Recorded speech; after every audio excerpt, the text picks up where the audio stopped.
Duha ka mga luxury cars gikan Korea nga gisuwayan og palusot sa Mindanao Container Terminal sa Taguluan, Misamis Oriental naharang sa Bureau of Customs 10.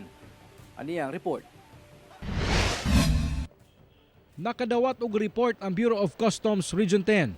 Customs Intelligence Investigation Service kan BOC CIIS sa ilang counterpart sa nasod Korea nga adunay usa ka container van nga gipasakay sa usa ka barko nga padulong sa Mindanao International Container Terminal sa Taguluan, Misamis Oriental nga adunay karga nga mga smuggled luxury cars. Dali nga giharang sa mga personahe sa BOC CIIS ang maong kargamento ug giisyuhan kini og pre-lodgement control order aron masuta ang sulod niini. Sumala sa deklarasyon sa importer nga mga used truck parts kuno ang sulod niini. Dalawang siya, Porsche pero different variant.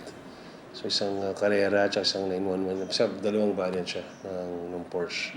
Isang 2018 model at 2019 model. Sumala sa Bureau of Customs nga mukabat kuno sa 30 million pesos ang kantidad sa duha ka mga luxury cars nga ilang nakumpiska. Nailhan na sab kuno nila ang consignee sa maong kargamento apan wala pagibutyag ang pangalan tungod nagpadayon pa kuno ang ilang investigasyon. Parang yung TRP talaga din yung kanilang business. I don't know lang kung kasi the usual naman pero luwar din ng mga shipments. Naka-XA naman yan. Naka-XA yan, titignan kung may mutual.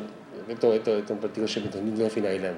Ibig sabihin, meron talagang problema. Nag-issue na sab ang BOC 10 og warrant of seizure and detention alang sa duha ka mga luxury cars.